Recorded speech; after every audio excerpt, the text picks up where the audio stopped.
नर्मदापुरं सुविख्यातं रेवाया दक्षिणे तटे सेवाश्रमे सुराजिता देवी नर्मदायै नमो नमः। नर्मदापुरम में आजकल गुरु का निवास है और हम आपको यहाँ से नित्य प्रति पुराणों पर चर्चा कर रहे हैं और भी अपनी कविताओं के माध्यम से आप तक हम पहुँच रहे हैं। और अभी कुछ दिनों से हम अपनी आत्मकथा सुना रहे हैं आपको। और आत्मकथा के अंतर्गत जिन जिन विद्वानों ने हमारे साहित्य पर क्या क्या लिखा है और उन्होंने हमें क्या समझा है, कभी किसी ने कविता लिखी है, किसी ने दोहे लिखे हैं, किसी ने छंद चौपाई लिखी है, वो सब आपको क्रम क्रम से सुना रहे हैं।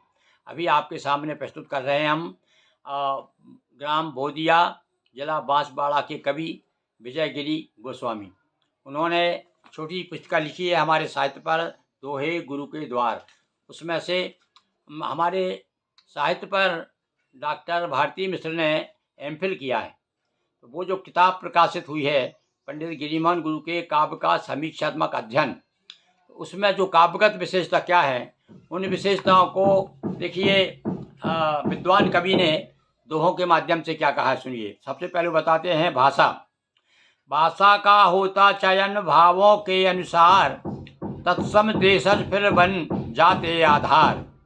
गिरिमोहन के काव्य में बोली खड़ी प्रधान, और भावों के अनुरूप है शब्दों की पहचान। अभिधा लक्षणा व्यंजना शब्द शक्तियाँ तीन, तीनों के उपयोग में गुरु कवि परम प्रवीण। बोधगम्य अति है रुचिर गुरु का सब साहित्य, और रुचि रुचि पाठक देखते भाषागत साहित्य, भाषागत लालित्य। शैली के बारे में क्या कहते हैं हमारी गिरी जी। शैलीगत सौंदर्य का अभिव्यक्ति आधार, और पग पग पर कवि हृदय का होता साक्षात्कार। अलंकार गुरु काव्य में आए बिना प्रयास, उपमा रूपक देखिए यमक सले से अनुप्रास। अब जो उनको जैसा लगा हमारा काव्य पढ़ करके उन्होंने वर्णन किया है। अब आगे वो कहते हैं दोहा चौपाई गजल कुंडलिया नवगीत, लोकगीत मुक्तक लिखे गुरु ने सदा सप्रीत। देखिए मैंने किन किन शैली में लिखा है, किन किन, वो देखिए आप। दोहा चौपाई गजल विधा देखिए आप। दोहा चौपाई गजल कुंडलिया नवगीत, लोकगीत मुक्तक लिखे गुरु ने सदा सप्रीत। और भाव सौंदर्य के बारे में क्या कहते हैं, सुनिए। मुक्तक एवं गीत में भरा हुआ श्रृंगार, संयोग पक्ष में सरस है और वियोग अंगार। संयोग पक्ष तो सरल है वियोग अंगार। अच्छा, भक्ति भावना से भरा गुरु का काव्य विशाल। भक्ति भावना से भरा गुरु का काव्य विशाल, दोहा चौपाई लिखी पावक पाठक करें कमाल। हास्यरौद्र शांत गुरु अद्भुत रस गंभीर, पंक्ति पंक्ति में रस भरा जैसे मीठी खीर, जैसे मीठी खीर। और अब प्रकृति सौंदर्य, अभी भाव सौंदर्य के बारे में उन्होंने कहा। अब देखिए प्रकृति सौंदर्य के दोहे। नए प्रकृति सौंदर्य के गुरु ने खींचे चित्र, सुंदर कृति भगवान की प्रकृति असीम विचित्र। है ऋतुओं की नवझलक गर्मी वर्षा शीत, पतझड़ शरद बसंत के गुरु ने गाए गीत। ये सभी विशेष रूप से ऋतुओं पर जो मैंने गीत लिखे हैं वो ज़्यादा पसंद किए गए। प्रकृति सहचरी पुरुष की पुरुष प्रकृति है मीत, और झलक रही है काव्य में जगह जगह पर प्रीत, जगह जगह पर प्रीत। और इसके बाद में ये हो गया। अब युग चित्रण क्या किया देखिए। अब आप, गुरु ने गीतों में किया युग चित्रण भरपूर, जनता भूखी सो रही सड़कों पर मजबूर। लोकतंत्र में आजकल परिचय हुए महान, आसपास फिरते सदा पा जाते सम्मान। देखिए अब आप, और वर्तमान का दर्द भी कवि ने उकेरा है। मेरे ही नहीं हर कवियों के साथ में यही हो रहा है कि लोकतंत्र में आजकल चमचे हुए महान, आसपास फिरते सदा पा जाते सम्मान।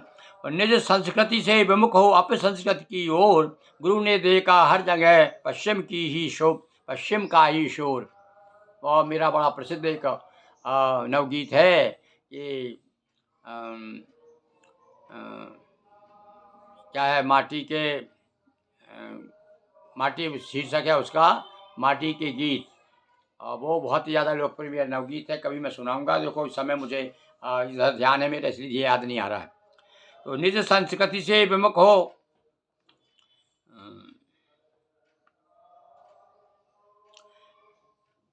अपसंस्कृति की ओर गुरु ने देखा हर जगह पश्चिम का ही शोर। नेता सारे भ्रष्ट हैं चलते शकुनी चाल, जनता रूपी मछलियाँ फंसती इनके जाल।